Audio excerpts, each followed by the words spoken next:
Só primeiro dizer que a gente está bem feliz com esse momento que a igreja está vivendo, não é, Hamilton? Assim, de poder alinhar muitas coisas, né? De poder ouvir vocês e de poder também estar estabelecendo alguns fundamentos que são importantes para a jornada cristã. Acho que para início de conversa, um dos maiores desafios que nós temos enfrentado são irmãos que estão chegando de outra denominação. E esses irmãos que vêm de uma outra denominação, eles vêm com uma visão, alguns, ok, show de bola, né? Teologia saudável, mas a grande maioria vem de igrejas e comunidades onde eles não tinham uma teologia saudável. E imagina só alguém que passa 10, 15 anos numa comunidade, numa igreja, e chega aqui, ele traz toda essa bagagem teológica, todo um pensamento já pronto e pré-estabelecido. Então, para isso mudar na cabeça dele é extremamente difícil. Então, eu estou partilhando isso para vocês, porque hoje é o nosso desafio como pastores, como igreja. Esse é o primeiro desafio com uma comunidade muito grande como essa. Então, você tem irmão que já vem do terceiro, quarto casamento, e o mesmo pastor que casou o primeiro, casou ele 4 vezes.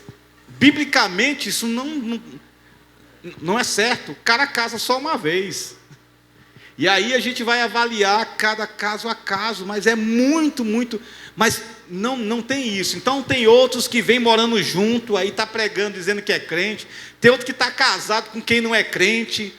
Então assim, é uma bagunça só. Tem outro que acredita na quebra da maldição, na maldição hereditária. Então imagina só, a gente está vivendo esse tempo. Esse é o primeiro desafio. O segundo desafio é que a internet hoje se tornou o guru espiritual da grande maioria dos cristãos protestantes evangélicos do Brasil e quiçá mundo, né? Eu acho que do mundo inteiro, mas eu quero falar da nossa realidade. Então, pense sobre isso. Toda vez que tem uma dúvida, a primeira coisa que ele faz é entrar no Google ou entrar no YouTube e dizer: deixa eu ver o que é que fulano diz sobre isso, deixa eu ver o que é que ciclano diz, deixa eu ver o que Beltrano fala sobre isso. E aí ele pega essa mistura toda, ele bota no liquidificador. E aí ele chega aqui com todos esses argumentos embasados em gurus espirituais da internet. E quando ouve a exposição da palavra de Deus, mesmo que seja tão clara, mas ainda assim ele não consegue, talvez, entender ou absorver ou aceitar aquilo. Então, partilhando com vocês sobre isso, que vocês, acho que tem muitos líderes de grupo de relacionamento, assim eu espero que estejam aqui. Então, só para dizer que nós, como vocês, líderes, nós pastores também estamos vivendo esse desafio. Claro, vocês estão sofrendo, entre aspas, na ponta, né? Porque vocês são a cara, né? A pessoa chega e já: ei, líder, e esse daqui, pode ou não pode? Devo ou não devo? Faço ou não faço?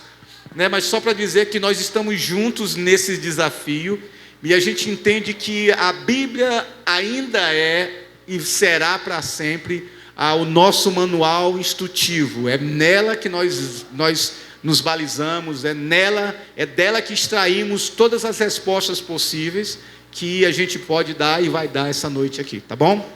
Acho que é só para introduzir um pouquinho para vocês isso, né? Hamilton, se quiser acrescentar aí. Só para dar uma boa noite ao pessoal, né? Boa noite aqui na paz de Jesus.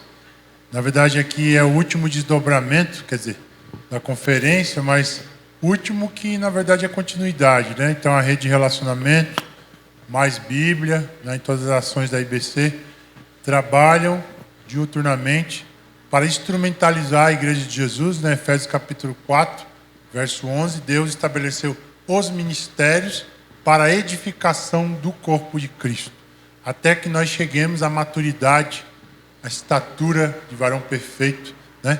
Essa é a caminhada nossa em Cristo. Mas a palavra de Deus é a nossa base, e a liderança de Jesus, que vive uma vida íntegra na presença de Deus, guiado por sua palavra, que vive esta comunhão terapêutica, né?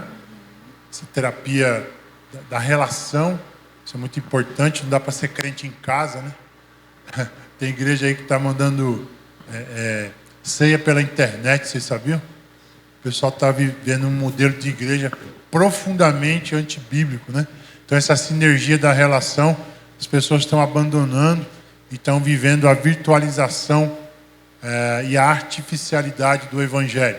Então, na IBC, nós prezamos por um Evangelho autêntico, um Evangelho que transforma a palavra de Deus em nossa vida. Então, esse é o momento para a gente ouvir, né, vocês, dúvidas ainda do que ficou. A Nicole vai fazer essa mediação, mas hoje é microfone aberto, né, para a gente tirar dúvidas.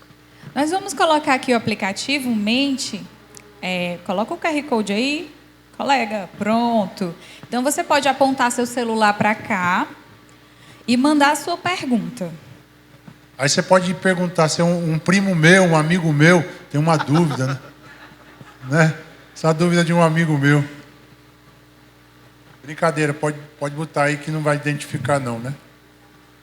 Pronto, aí você pode perder a vergonha, colocar aí, o pastor já deu a dica. Oi. Se você não conseguir colocar o zoom no seu celular, você pode digitar www.mente.com e digitar esse código que está aqui. Se você não tiver vergonha, pode mandar mensagem também que eu leio aqui. Pronto, já tem uma primeira pergunta aqui. Ah, não tem não. Amigo. É um boa noite, né? Boa noite. Boa noite. Não mande boa noite, não.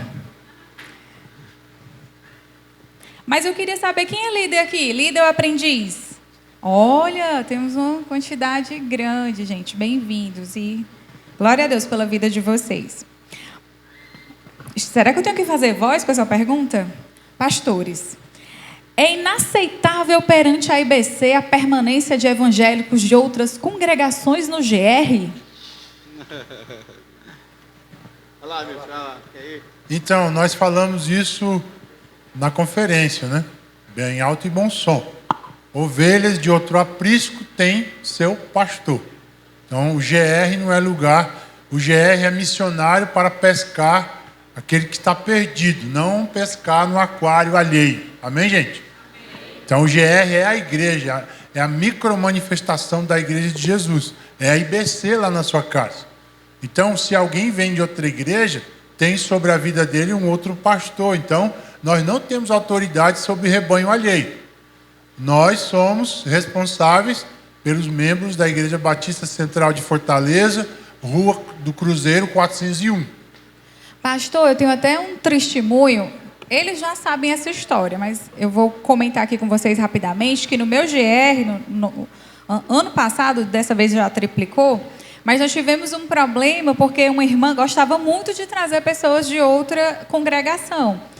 E era muito complicado porque a gente, às vezes, ia partilhar alguma coisa da nossa vida e o irmão ou a irmã destoava demais do que a gente acreditava. Então, às vezes queria falar umas coisas que não tinha nada a ver e, por eu ser um pouco eufórica, eu acabei falando assim: irmã, não traz ovelha de ninguém, não. E criou uma confusão, a irmã ficou chateada comigo. Mas eu aprendi que realmente eu preciso, no primeiro dia que a pessoa vem visitar, eu explico para ela o que é o GR, por que estamos ali, e que é interessante ela procurar o grupo na igreja dela, né? Então, passei por isso e foi um perrengue, viu? Perturbei os pastores que só. E vocês têm que talvez aí só estarem cientes de que essa é uma direção pastoral, né? Nós queremos viver coerência. Então, e essa coerência ela se manifesta também dessa maneira, na relação com outras comunidades. Então, cada comunidade ela tem o seu modus operandi, o seu modo de ser, o seu jeito de viver.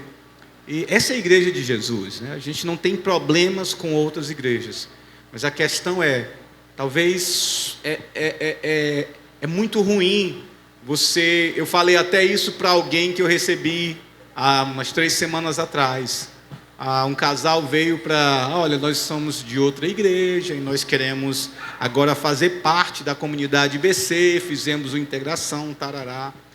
E aí eu perguntei para eles, bom, o seu pastor está sabendo que vocês estão vindo para cá? Não. E quem é pastor, gente, ama a ovelha. A gente ora por vocês. Claro, a igreja IBC é enorme. Mas quando a gente tem contato, a gente ora, a gente se preocupa e coisas desse tipo acontecem. Então assim, eu falei para eles, eu acho que no mínimo falta de consideração vocês não falarem, pelo menos para o pastor de vocês, que vocês estão saindo para ir para outra comunidade, para agradecer pela vida dele, pelo investimento, porque vocês mudaram de lugar. Façam isso. Isso é coerência bíblica, é coerência cristã, é respeito para com o outro. Essa é a primeira coisa. Segunda coisa é que essa é uma direção pastoral. A palavra foi usada muito forte, né? Aí foi usada a palavra é inaceitável. De fato é. É uma palavra forte. Nós não usamos esse tipo de palavra. Mas para dizer para vocês que essa é uma direção pastoral. Por quê? Você pode estar abraçando um pepino muito grande. Você pode estar abraçando um pepino muito grande. Porque muitas e muitas vezes, alguém que está numa outra comunidade, ele já sai de lá. Se ele está vindo para cá, é porque ele não concorda com muita coisa que ele está ouvindo lá. E aí você está conivente com a atitude dele de não ser honesto para com o pastor, para dizer: pastor, eu tenho algumas coisas que eu não concordo, eu queria abrir o meu coração para você. Ele prefere sair de lá, ele prefere estar lá, mas não concordando, mas não, deixa eu me, eu acho até ridículo essa palavra, deixa aqui eu me abastecer em outro lugar, deixa eu aqui comer, porque lá eu não como. Poxa, por que que essa pessoa ela não é a mudança para a sua comunidade? Por que que ela não é a pessoa que vai lá no seu pastor, diz: pastor, eu vou orar por você, eu sinto algumas coisas, eu percebo isso, como é que eu posso ajudar? Tá bom? Então, assim, só para dizer para vocês que é algo que é coerente, né, com o Evangelho.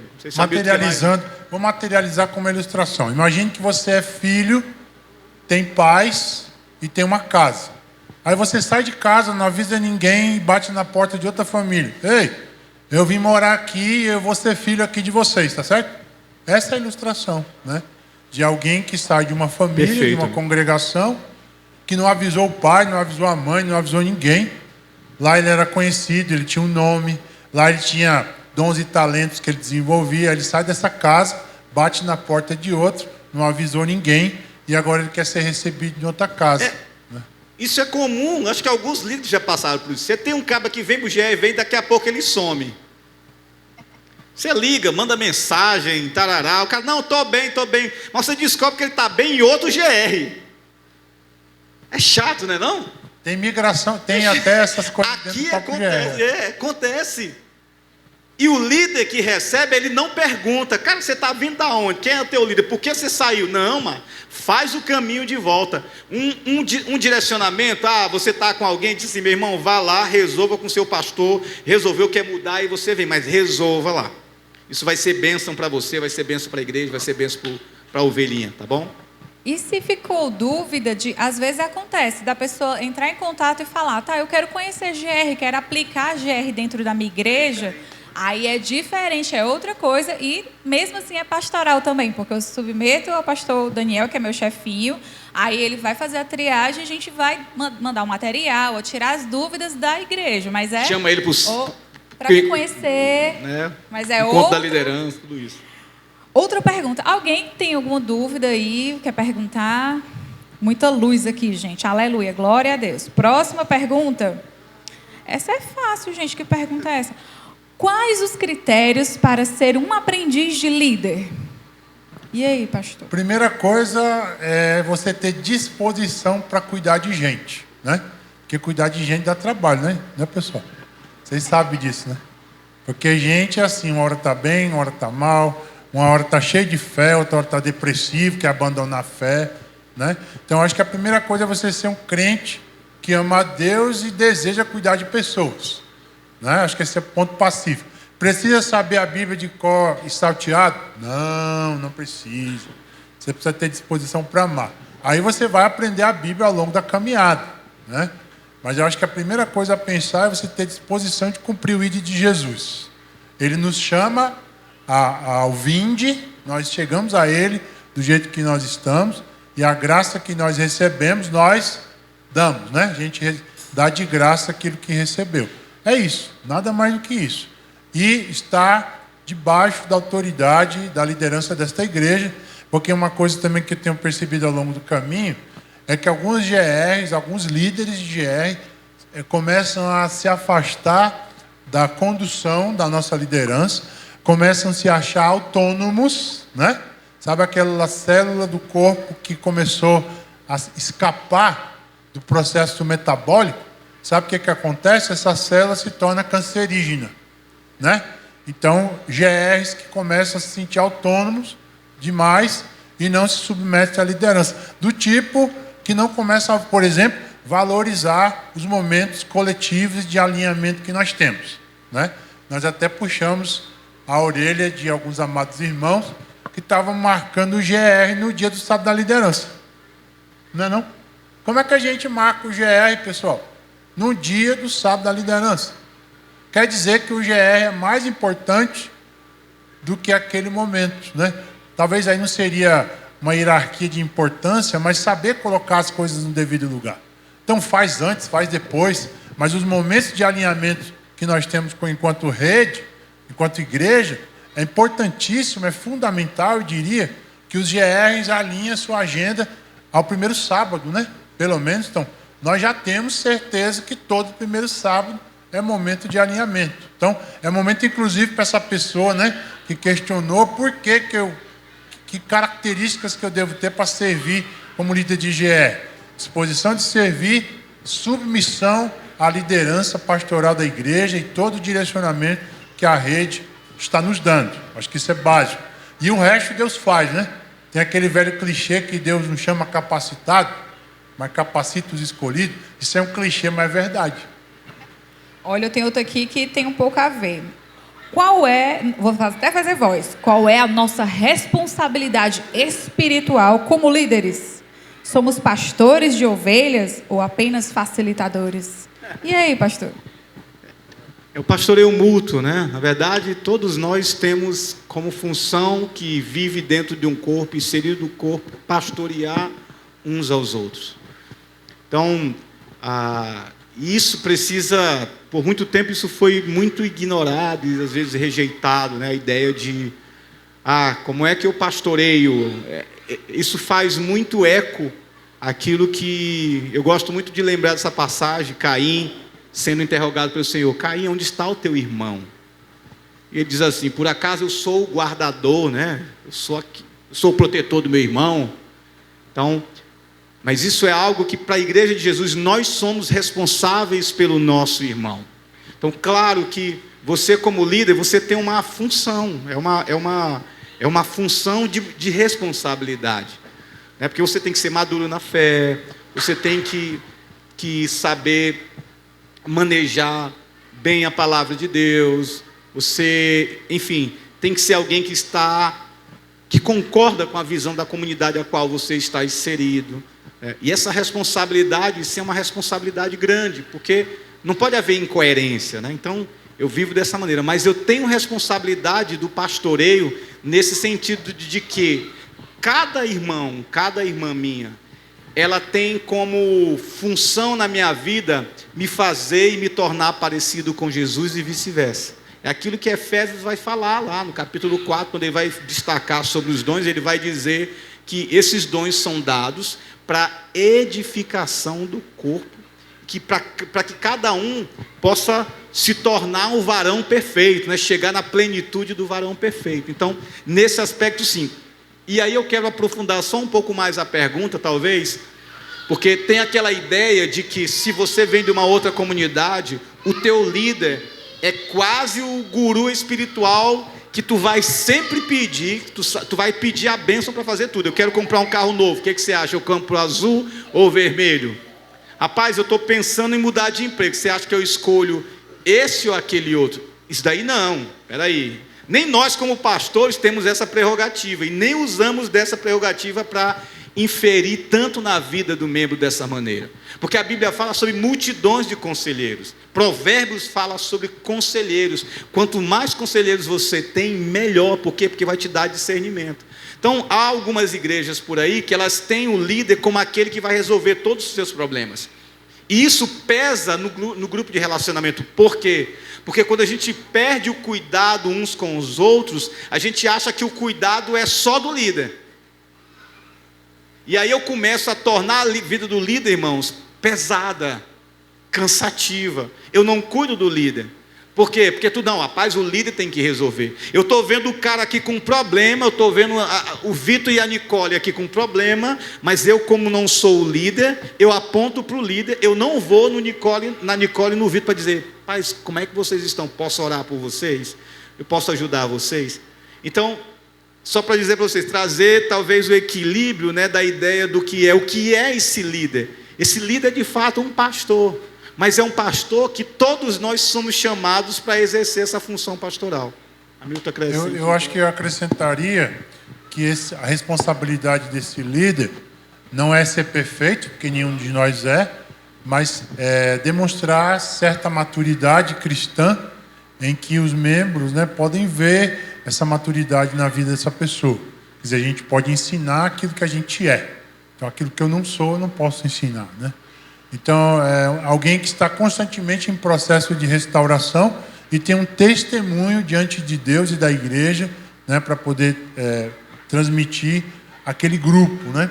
E eu acho que essa coisa do pastoreio mútuo é importante, né? A gente, outrora, né, quem é lá do 7 de setembro, do Querigma, lembra dos 5M, vocês se lembram? Né? Ministério, mutualidade, mordomia. Um dos M's é mutualidade, é o cuidado mútuo, é uns aos outros, é os mandamentos recíprocos. Porque aqui nós não acreditamos numa liderança vertical, a gente acredita numa liderança horizontal, em que cada um de nós contribui no grupo para o crescimento espiritual. Não espere do seu líder, né? E eu espero que a gente tenha construído essa cultura, gente, enquanto líder, de não centralizar as coisas na gente, porque senão você vai adoecer, sabe? Eu estou acompanhando um GR aí, que os líderes precisaram mudar, quase que o GR acaba. Porque estava dependendo. Os aprendizes na hora do vamos ver, então pessoal, nós estamos mudando, e agora vocês vão tocar o barco, tá certo? Aí eles olharam assim, rapaz, sou eu agora, né? E aí eu cheguei lá para conversar com eles, pessoal, se vocês não assumirem aí, o GR vai ter que acabar e cada um vai ter que ir para um canto. E o GR desse lugar é muito longe, né? As pessoas que estavam reunidas ali, elas iam para outros GR longe. Rapidinho alguém se manifestou, não, eu quero ajudar. Aí o que eu fiz? A gente construiu equipes de trabalho, né? Olha aí o papel do líder nessa responsabilidade do cuidado mútuo. Ajudar as pessoas a se ajudar. Esse é o nosso grande papel. Não é fazer as coisas pelas pessoas. É ajudá-las a que elas mesmas possam se ajudar. Aí construímos equipe de trabalho. Então, tem gente que vai ajudar na organização do lugar, tem gente que vai ajudar na escala do lanche, né? Para não trazer todo mundo o bolo, né, pessoal? Você não, né? Essas irmãs que nos ajudam, porque senão é 10 bolos no GR, aí, né? Aí complica, né? E aí, já fizemos uma escala, está todo mundo organizado já pelo semestre. Quem vai facilitar, o pessoal do louvor, já está tudo organizado. Então é tudo uma questão de você descentralizar. Esse é o papel do líder, né? E eu costumo dizer que a nossa maior necessidade no reino de Deus é nos fazermos desnecessários. Sabia? A necessidade de se tornar desnecessário. Porque você divide tanto trabalho e dá o exemplo, que as coisas começam a funcionar e você está supervisionando. Não é que você não está fazendo, tá? Porque o líder é exemplo. Mas ele está fazendo e as pessoas estão vendo ele fazer, e aí o GR começa cada um a assumir a sua responsabilidade. Não leve o GR nas suas costas. Amém, irmão? A sua responsabilidade é equipar os seus lá do seu GR. Enquanto nós, a liderança da igreja, equipamos a liderança para que o reino de Deus possa crescer. A gente falou um pouquinho sobre GR, né? Agora eu vou ler uma pergunta aqui, não pode rir. Pastor, você falou que casamento na Bíblia só pode ser uma vez, mas se eu estiver apaixonado e casado com outra pessoa? Irmão, li sua pergunta, mas o irmão... Fala de novo. Pastor, você falou que casamento na Bíblia só pode ser uma vez, mas e se eu estiver apaixonado por outra pessoa? Se você... entendi. Se você é viúvo, se você já divorciou pelas maneiras lícitas as quais a Bíblia diz, permitido pelo divórcio, se você está livre. Se você está livre, meu irmão, eu sou viúvo, né? Estou apaixonado por alguém, é da mesma fé, crente em Jesus. Mas se você está aí sem resolver o seu passado, sem resolver com a sua esposa, foi um negócio mal feito, né? Um negócio que, traí, né? Mas passou, tem que resolver isso aí. O casamento, de fato, bíblico, o que a Bíblia fala é uma vez. Deus fala muitas vezes, eu odeio o divórcio, eu odeio o divórcio, eu odeio o divórcio. Claro, Jesus ele vai trazer essa discussão lá no livro de Mateus, capítulo 19, você vai ver Jesus sendo interrogado pelos discípulos sobre o divórcio, né? E Jesus fala lá, olha, se não for por a traição, né? Então esse divórcio é ilícito, né? Jesus fala, e ele vem falando de duas visões que existiam na época, né? Coisa mais profunda, mas o ponto é esse. Se você está livre, meu irmão, se você é viúvo, ou se você divorciou e divorciou pelas razões certas às quais a Bíblia aponta, nada te impede. Agora busque conselho, busque talvez ouvir um pastor para entender essa história, para que você não acabe entrando aí numa furada, né? Mais alguma coisa se quiser. Aí eu não sei, eu fiquei na dúvida se aconteceu essas questões que o pastor trouxe. Porque assim, tem duas coisas que dissolvem o casamento. É a morte e a traição, né? E mesmo assim, a gente sempre insiste na restauração, tá? Vocês nunca vão ouvir da nossa boca, separe. Não. Deus odeia o divórcio, né? Então a gente vai às últimas consequências para a restauração. E Moisés deu carta de divórcio no Velho Testamento pela dureza do coração das pessoas. Não é o ideal de Deus. Mesmo que haja, né, a traição, é doloroso, né, é muito triste, mas Deus pode restaurar. Agora, se a questão for, se você está enamorado de alguém, ainda casado, né, ou enrolado, acho que foi isso que o Daniel disse, aí você tem que orar e pedir ajuda, né? Porque você está apaixonado por alguém que não é sua mulher, ou você ainda está casado, aí precisa resolver esse embuluado, igual diz o... Falar em embuluado, olha essa pergunta aqui. Existe pecado grande, pequenininho, pequeno? Todos os pecados têm o mesmo valor? Eita. Bora lá. Pecado na Bíblia, né? Eu me esquivo, né? Pecado na Bíblia. Vamos para João, né? A epístola de João diz que todo pecado é transgressão à lei de Deus. E a ideia o conceito é hamartanô no grego. É errar o alvo. Então, todas as vezes que eu erro o alvo da vontade de Deus, eu peco, né? Então, quando a gente fala de hierarquia de pecados, do ponto de vista de Deus, não tem. Quer dizer, o mentiroso é tão pecador quanto o assassino e o adúltero. Então, do ponto de vista de Deus, não tem hierarquia de pecado. Então, tem pecadão, pecado e pecadinho, certo? O que tem de diferença? A consequência do pecado. Aí sim, você vê no Velho Testamento, se qualquer pessoa da população pecasse, oferecia, por exemplo, uma ovelha, né? Mas se um líder, se um sacerdote pecasse, oferecia um novilho, quer dizer, um animal mais caro, né? Porque Deus estava querendo ensinar o princípio que quanto mais autoridade, mais responsabilidade. A diferença de um líder, por exemplo, de IGR que peca, as consequências desse pecado vão repercutir naquele ajuntamento, né? Então eu diria que a hierarquia não é do ponto de vista do conceito e da prática do pecado, mas das consequências, tá? O mentiroso tem uma consequência. O adúltero tem outra consequência, né? Então, é nesse aspecto que você pode pensar na gradação da consequência, não na gradação da prática do pecado. E é tanto porque o pecadinho se transforma num pecadão, né? Aí você considera os pecados como pecadinhos, pecados e pecadões, mas cada um deles, o pecadinho ele se transforma num vício pernicioso que chama outro, que um abismo chama outro abismo, né? A palavra de Deus fala sobre isso. Então, no final das contas, nós somos chamados a viver uma vida de santidade e tentar não pecar. E se pecarmos, temos um advogado, ele é fiel e justo para nos perdoar. Tem um poema que fala, né, do buraco. Eu estava andando e tinha um buraco. Aí estava andando, desviei do buraco. Estava andando, depois passei para outra rua. Né? Eu tenho uma irmã, tinha uma irmã que todo domingo passava ali no Conexão e ela falava: irmã, pequei. Irmã, pequei. Aí eu, além de mandar a palavra de Deus, eu mandei esse versículo para ela, esse poema. E aí ela falou: é mesmo, então eu não vou mais andar por aqui. Né? Então, ande junto, né? Não ande sozinho, não. Ei, tem uma pergunta, vocês escolhem, uma pergunta esquisita ou ainda continuar falando sobre irmãos difíceis. Esquisita, vamos para esquisito, para quem está dormindo acordar. Pastores, em Lucas 8, demônios do Gadareno imploram para não serem mandados para o abismo profundo e imploram para irem aos porcos. Que abismo é esse?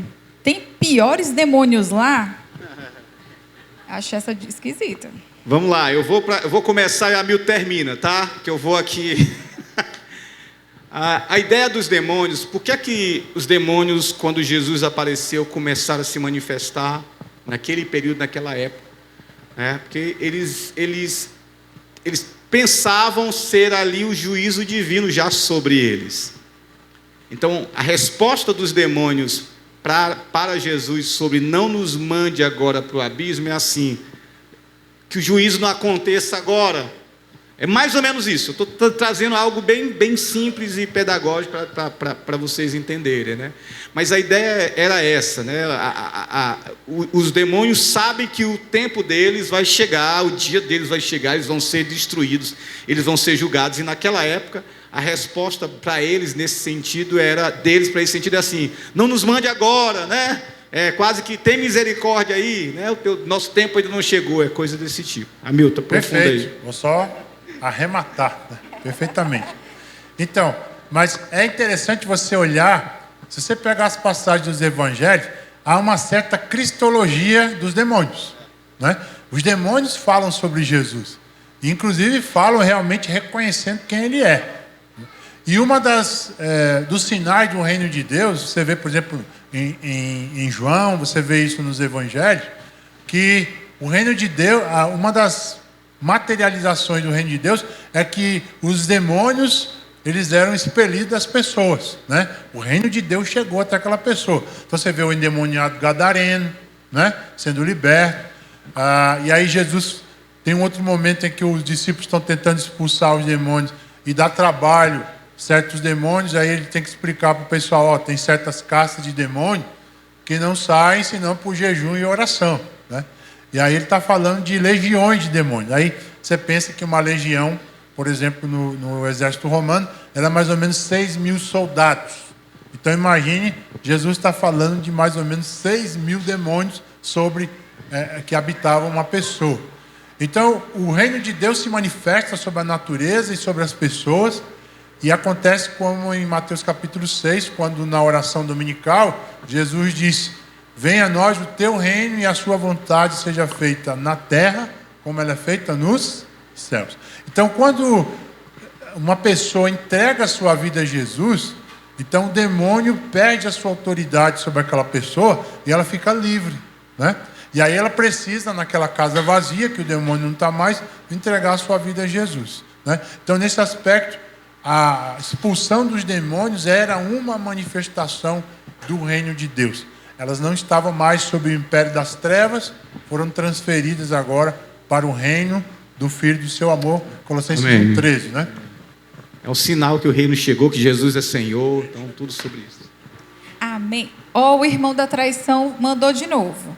Então, ou seja, se alguém se separou sem ser por traição, no caso de adultério, porque a traição em si existe várias formas, e essa pessoa estiver casada novamente, ela não aceita como membro na IBC? Irmão, que embuluado. Eu vou ler de novo, bem devagarzinho. Então, ou seja, se alguém se separou sem ser por traição, ou no caso de adultério, porque a traição em si existe várias formas, e essa pessoa estiver casada novamente, ela não é aceita como membro da IBC? Irmão, vamos lá. É possível que seja você essa pessoa, né? Então, e aí a gente está aqui para tirar dúvida, é isso mesmo, né? Não é Acho que chega gente aqui confusa com isso, e a gente quer tratar isso com muito amor, com muito respeito, né? Até para tirar a sua própria dúvida. Mas o ponto é, o Evangelho, ele me dá condições de receber, ele não priva ninguém de ser aceito. O Evangelho de Jesus, ele é a porta aberta para que todo pecador venha a Jesus. Qual é o ponto aí? Quando a gente ouve, eu vou começar, o Hamilton vai terminar, tá bom? Eu vou dar só uma introdução aqui, jogar a bola para o nosso teólogo Hamilton, pastor Hamilton. Mas, ao meu ver, e o ponto é esse, é que há problemas que acontecem na nossa vida que nós não fechamos o ciclo. E às vezes problemas conjugais são onde mais acontece esse tipo de coisa. As pessoas, elas se separam hoje por qualquer coisa. Não gostei, separo. Incompatibilidade, separa, não deu certo. Então, isso é de fato fruto de um coração que ainda está endurecido, como a palavra diz, pelo pecado. E aí, como ele está endurecido pelo pecado, ele toma outra decisão, ele separa, ele casa de novo, ele entra num relacionamento, mas ele não resolveu lá. Há perdão para isso? Sim, há perdão. Mas o perdão vem com arrependimento. Se a pessoa ela não entendeu, ela não se viu ainda, ela não conseguiu reconhecer o erro e o pecado, é possível que ela chegue aqui, não é que ela vai ser aceita, ela vai ser amada assim, mas ela vai ser, a gente vai dizer para ela, volta lá, resolve, fecha o ciclo, resolve tua questão. Porque se você não resolveu, o problema está aberto. E se a gente é chamado para glorificar a Deus, como é que a gente glorifica a Deus com o problema aberto? Essa é a pergunta. Eu sou chamado para glorificar a Deus, mas se eu deixo a pendência, eu não estou glorificando a Deus. Deus não está sendo honrado, Deus está sendo, na verdade, desonrado por causa dessa minha condição, que foi uma condição tomada por impulso, por causa do pecado. Então a ideia é, você vai ser amado, nós vamos te ouvir com toda a paciência, nós vamos te mandar de volta para dizer, meu irmão, isso daqui está estranho, está enrolado aqui, volta lá, vamos lá, se quiser ajuda pastoral, nós vamos e vamos te ajudar nisso. Acho que é perfeito. Eu acho que tem a ver com o processo de transformação na nossa vida. Eu diria que essa pergunta pode ser enxergada por dois olhares. O primeiro olhar é se a separação ela aconteceu antes de Jesus. Isso é uma coisa, né? Se a separação aconteceu depois de Jesus, é outra coisa, né? E quando o irmão ou a irmã coloca que existem vários tipos de traição, né? Aconteceu a traição, é fato, né? Por exemplo, hoje nós temos traição virtual, né? Então o cara na internet começa um caso fortuito, começa alguma coisa chega do trabalho, está mal com a esposa, entra no site de bate-papo, começa a conversar com a dona, já vai a vias de fato. Mas já esse processo já é traição, né? Esse processo, pornografia é traição. Você é casado, está vendo pornografia, é traição. Então como é que vocês resolveram esse problema aí? Se perdoaram ou não? Aí o fulano está agora em outro casamento. O que aconteceu lá? Foi resolvido, não é igual o pastor falou? Foi tratado? Vocês eram casados no papel, não eram? Então tem um bocado de variáveis aí para ser analisado, mas eu acho que antes e depois de Cristo é um fator importante, porque se você não cuidar, provavelmente vai para o terceiro, e provavelmente vai para o quarto, para o quinto, porque aí você tem que avaliar, o problema está no outro ou está em mim? Né? Que não aprendi a lidar com as destempéries da relação a dois, gente. É difícil. Sem Jesus é quase que impossível. Com Jesus dá para a gente conseguir, mas não é fácil não. Porque você lida com personalidade, você lida com desejos diferentes, culturas, né? Então o casamento é um milagre. Sabia que você e a sua esposa é um milagre de Deus? Né? Se tiver com ela aí, olha para ela e diz, você é um milagre, né? A nossa vida é um milagre. Porque são duas pessoas profundamente diferentes. Provavelmente é água e óleo. Lá em casa é água e óleo. É o detergente do espírito, ó. Buf, é uma gota só para misturar tudo, né? Então, mas aí você que fez essa pergunta, você precisa avaliar como foi o meu primeiro casamento, como terminou, como é que eu consegui, quer dizer, como é que eu entrei no segundo, porque você precisa repaginar isso aí, porque senão pode acontecer de novo o mesmo fato e você vai para o terceiro casamento. É a vontade de Deus? Não. Então, peça ajuda para a gente esclarecer isso aí, né? E uma coisa que eu amo aqui na nossa igreja é que os nossos pastores, eles são super acessíveis. Então, se você ficou com dúvida, quer conversar, chama eles para conversar. Não hoje, porque a gente está o dia todo aqui, tá? Outra pergunta. Orar, olha, acho que o irmão, orar, pedir perdão e se arrepender é suficiente para obter o perdão pelos meus erros, pecados? A Bíblia diz que sim, né? A Bíblia diz que o arrependimento... Davi, Salmo 51, foi confrontado pelo profeta Natã. Ao ser confrontado, ele percebe o seu erro e ele já entende o julgamento do erro. Ele diz assim, é digno de morte. Então ele ora, pede perdão, se arrepende e ali é perdoado. Aí é Deus que fala isso, né? Então eu tenho que crer nisso. Mas o arrependimento, ele é algo que eu confesso e deixo. O fruto do arrependimento é eu deixar a prática do pecado. Você vê na história de Davi, por exemplo, que Davi ele pecava, mas ele não continuava na prática do pecado. Ele peca, ele comete alguns erros, mas são erros diferentes que ele vai aprendendo. Porque a nossa jornada, irmãos, nós nunca vamos deixar de pecar aqui, amém? A Bíblia fala sobre isso. Isso é um consolo. Para mim é um consolo, porque a minha tendência é querer viver uma vida santa, e isso me desesperaria, isso me levaria ao desespero todo o tempo, dizer, meu Deus, eu não consigo, aí eu vou me chicotear, eu vou fazer algumas coisas, eu vou querer barganhar com Deus, trocar, que aí tem um consolo da palavra de Deus que diz, que se você pecar, você tem um advogado, mas o advogado ele existe, mas você aciona o advogado todo o tempo? Você só aciona o advogado quando é necessário. Isso nos ensina alguma coisa sobre a vida santa, a vida com Deus. De que o pecado na vida do cristão é um acidente, não é uma constância. Pecado na vida do cristão, irmãos, é como uma viagem daqui para Sobral, 350 quilômetros. Você vai para Sobral daqui e de repente, tudo bem a viagem, quando você volta, você fura o pneu descendo a serra. Conserta o pneu e vamos lá.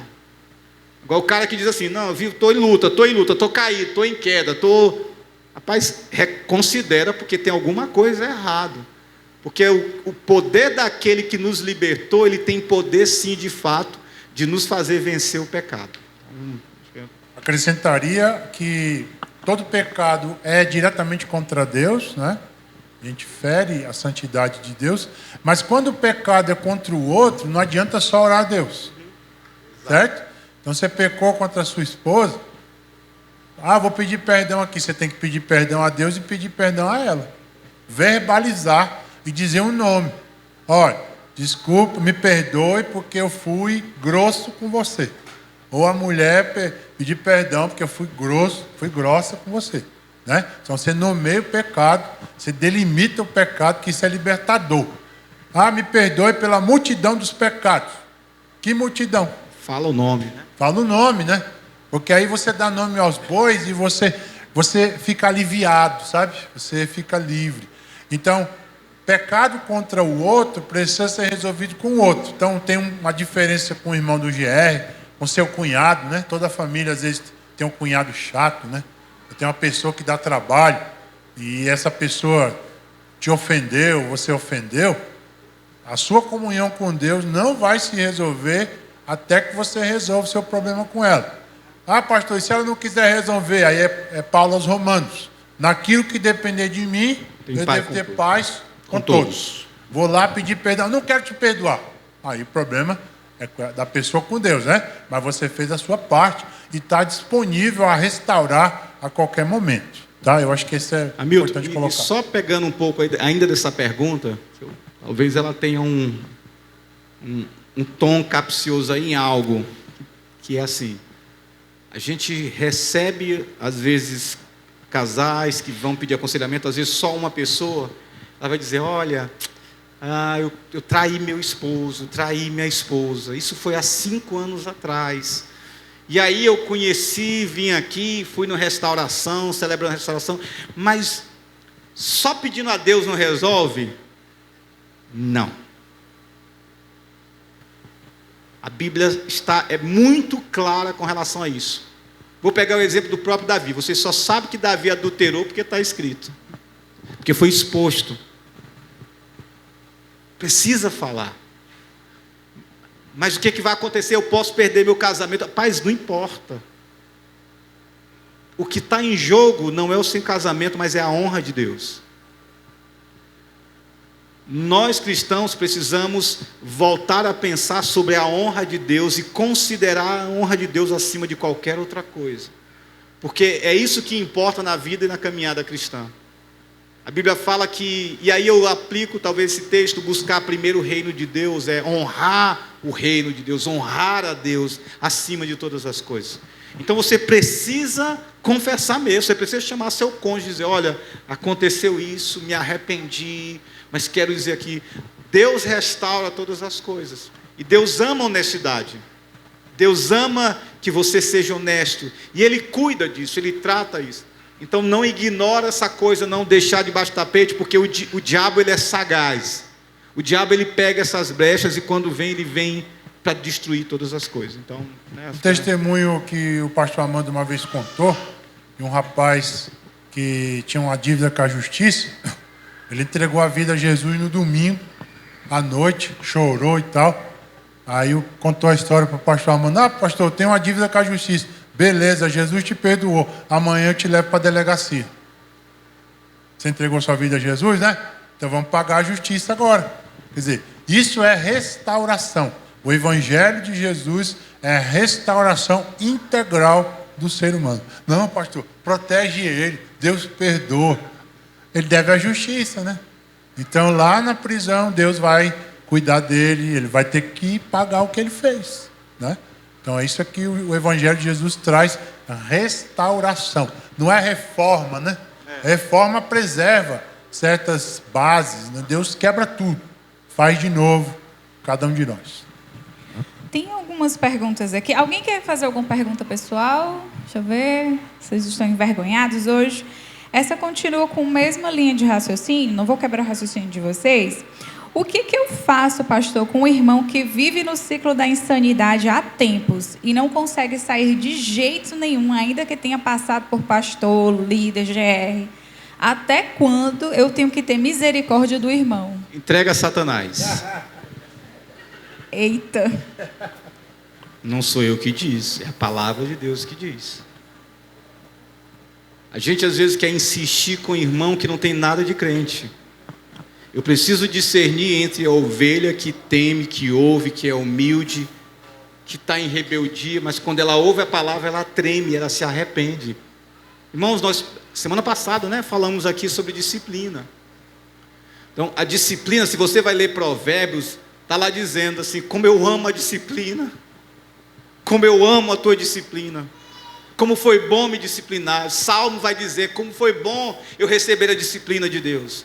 Então, quando você tem alguém que vive o círculo da insanidade, esse alguém está provando que ele precisa conhecer o Evangelho. Então, assim, insistir a insanidade. Aí a gente está falando ciclo de insanidade, mas a gente insiste insanamente. Porque a Bíblia, eu acho que eu falei na quarta passada, às vezes a gente é mais misericordioso do que Deus. Então, irmãos, a gente precisa liberar irmãos às vezes. Cara, você já ouviu o pastor, você já me ouviu, meu irmão? Deixa lá. E Deus vai lidar com ele da maneira que Deus sabe lidar, na disciplina. Por isso que o termo entregar a Satanás é muito forte. Mas Paulo ele fala, olha, entreguei Himeneu e Alexandre a Satanás para que eles aprendam a não blasfemar. É forte isso. Paulo está dizendo, eu entreguei esses 2 irmãos que estavam entre vocês, que eram aqui, mas eles estavam falando besteira, agindo da maneira tola. Então, rapaz, eles não me ouviram, não ouviram a comunidade, sai da comunhão, deixa eles viverem aí. Né? E Deus vai usar o diabo, porque o diabo é o diabo de Deus, como Lutero falou, é o instrumento que Deus usa para nos levar de volta para Ele. Acrescentaria que, primeira coisa, nós não sabemos, não podemos avaliar porque não somos Deus. Mas pelos frutos a gente conhece a árvore, né? Então alguém que vive na prática do pecado insana, João vai dizer que não é nascido de Deus. Então às vezes a gente está cobrando coisas de um nascido de Deus e que ainda não foi nascido de novo, né? Então ele precisa ouvir o Evangelho. Mas se ele teve sinais do Evangelho, caiu no pecado, a segunda coisa é, os passos de Mateus 18, 15 a 17 foram dados? Segunda pergunta. Você e ele, você e mais um, né? Depois leva para o GR, depois leva para a igreja, para a liderança pastoral. Passou por esse processo, aí vem 1 Coríntios capítulo 5. E a ideia dessa coisa de entregar a Satanás, gente, não é assim, amaldiçoar o cara, não. Mas é deixar que aquela pessoa, infelizmente, fique sem a mão protetora de Deus, e ele vai apanhar da vida, infelizmente, né? Ele vai apanhar do inimigo de Deus, vai apanhar das consequências desse mundo. E se ele é de Deus, ele vai se arrepender, a gente entende isso. E tem pessoas que, infelizmente, vão se arrepender no leito de morte. Aí é duro, né? A pessoa não quis ouvir, então é quanto mais. Mas muitos desses casos é como diz em Hebreus capítulo 12. A disciplina no primeiro momento ela não é boa, mas depois ela traz frutos. Frutos de justiça. Então, aí você tem que seguir os passos de Jesus, da disciplina. Não deu certo, meu irmão, então a gente vai dar uma pausa com você aqui, vive sua vida do seu jeito, e a gente só ora por você para que você seja restaurado. É só isso que a gente pode fazer. Tem uma outra pergunta aqui, pastores, que pergunta assim, e se a pessoa for para outra igreja, aí eu faço o quê? Eu vou avisar a liderança de lá, eu deixo... se sabemos que o irmão saiu da igreja e do GR tendo feito coisas erradas e está em outra igreja ou em outro GR, devemos comunicar a essa nova igreja ou essa nova liderança ou esperamos que eles venham nos perguntar alguma coisa? Eu vou começar, agora você tem. Então, do ponto de vista da ética cristã, eu diria de uma ética do indivíduo, provavelmente ele vai chegar mudo e calado lá, né? Uhum. Se a igreja for uma igreja séria, a primeira coisa que ele vai perguntar você está vindo de onde e está aqui por quê? Né? Então, se ele não abrir o jogo, mas se isso trouxer complicações para a igreja, aí eu acho que vale uma ligação, né? Pastor, pastor fulano, essa ovelha que está aí entre vocês era um irmão da nossa igreja. Eu não sei como é que ele está sendo lidado aí, mas ele fez isso, isso e isso, saiu daqui, não falou nada. E aí, como é que vocês estão tratando isso aí? Eu acho que aí é importante uma ligação, né, um contato. Se alguma coisa estiver acontecendo, sei lá, que desabone, né, que cause um mau testemunho à igreja de origem. Eu acho que isso é importante, porque senão o testemunho de Jesus perde a força, a igreja, né, o evangelho é escandalizado. E a igreja não é a casa da mãe Joana. A igreja tem princípio, tem autoridade, tem liderança, né? Mas, infelizmente, com esse evangelho, eu diria líquido, né? Esse evangelho chamado de Nutella, né?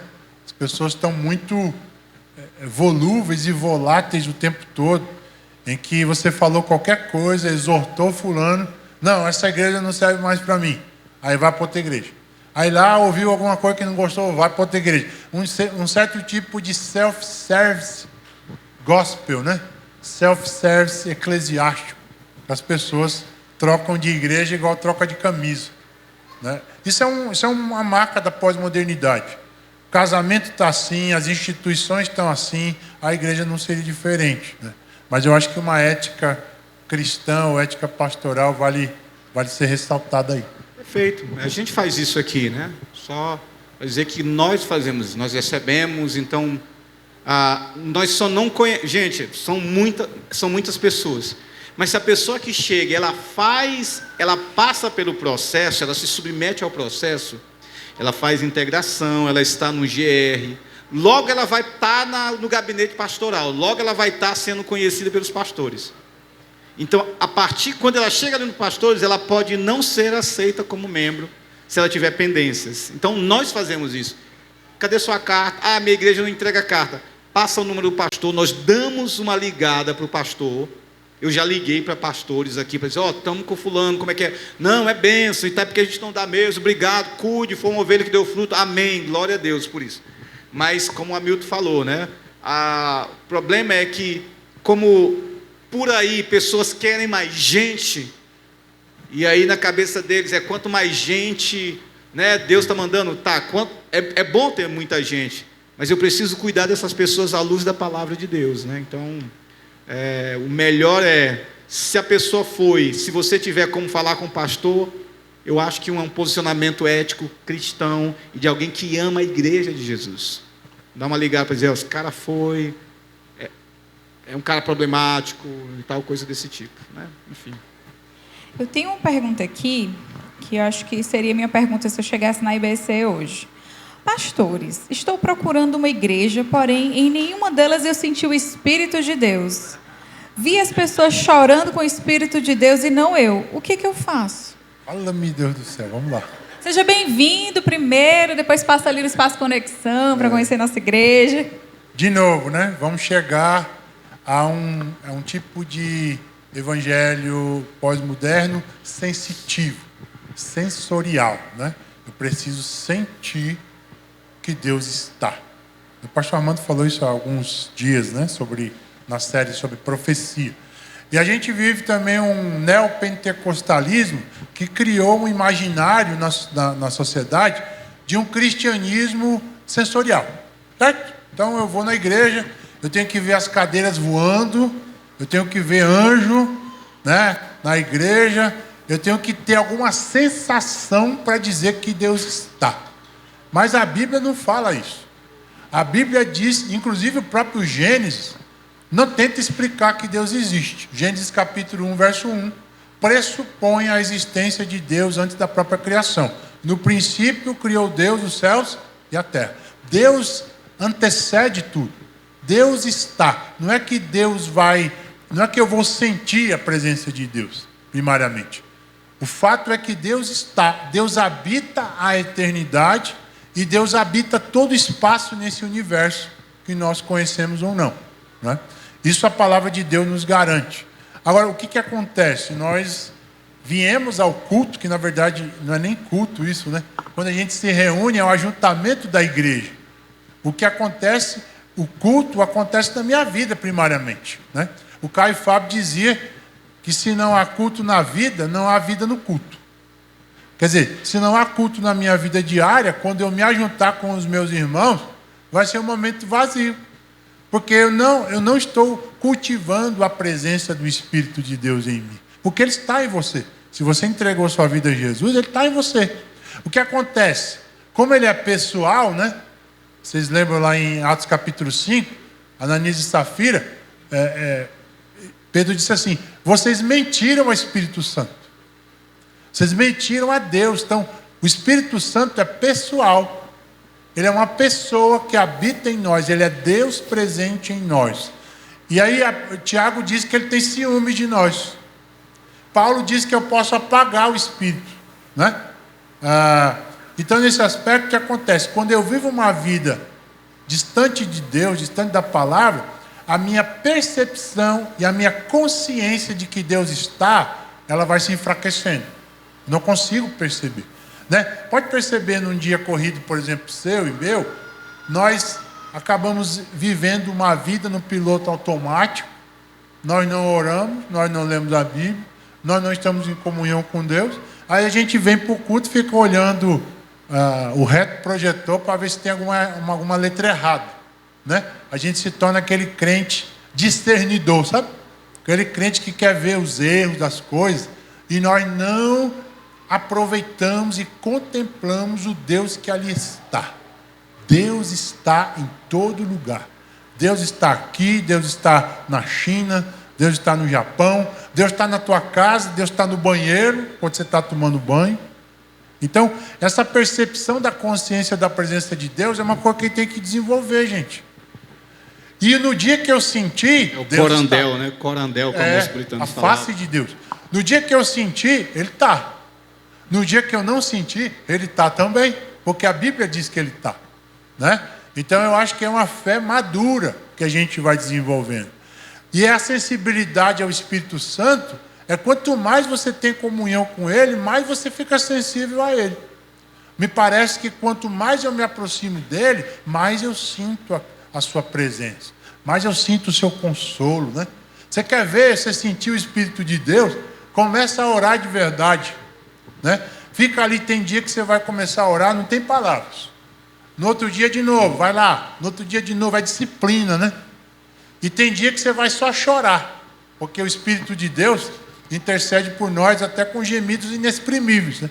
Então você não consegue, mas é a comunhão, é a disciplina espiritual que vai nos fazendo cada vez mais sensíveis ao Espírito. Mas o cuidado em que nós possamos não entristecê-lo com os nossos pecados e com as nossas prioridades erradas, né?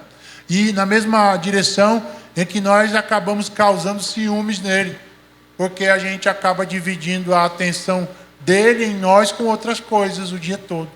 Aí quando eu venho para a reunião da igreja, eu não sinto nada, né? Eu acho que é isso. Eu lembrei quando eu cheguei há 16 anos aqui na IBC, eu vim de uma igreja muito amada, né? A Assembleia de Deus. E uma coisa que eu aprendi lá foi amar a palavra. E aí eu vim para cá, enfim, casei, passou os 16 anos, acho que semana retrasada o pastor Daniel chegou para conversar comigo. Aí ele falou, você está bem? Só que eu estava assim, Deus não fala comigo, meu coração está gelado. Mas eu tenho as minhas disciplinas espirituais, né? E só que eu estava tão confusa, é engraçado, 16 anos se passaram, né? E aí o pastor falou assim, e ele nem sabia, acho que ele nem sabe, estou revelando aqui. Ele falou assim, olha, não se acostume com esse amontinado de coisas, de energias, né? O Senhor está com vocês. Quando ele falou isso, aí, pastor, realmente eu chorei quando eu saí e vi a árvore linda. O Senhor está aqui comigo. Né? Porque eu estava acostumada a querer coisas tão sobrenaturais, mas é sobrenatural respirar, é sobrenatural pensar, é sobrenatural trabalhar, né? Então, glória a Deus, sim, pela vida dos nossos pastores, que tem esse cuidado, né? Assim, seja como pessoa que trabalha aqui, esse cuidado com o rebanho. E foi uma palavra tão assertiva que eu pensei, vale, é mesmo, eu não preciso estar o tempo todo com essas espiritualidades todas, né? É espiritual eu comer, como o pastor Armando tem falado no culto no domingo, né? Então, eu me identifiquei com a palavra. Esse né? termômetro espiritual que a gente aprendeu a usar, né? É muito triste porque é uma falta de conhecimento bíblico mesmo. A ideia do eu não sinto o Espírito de Deus, eu sinto o Espírito de Deus, né? A Bíblia nunca apela para os nossos sentimentos nesse sentido. A Bíblia diz que a gente deve viver pela fé. E o desafio de viver pela fé é porque eu não sinto, eu não vejo, eu não percebo. Esse é o viver pela fé, é você não sentir, não perceber, não ver e ainda assim crer. Vê como é diferente? Não é viver, eu estou sentindo.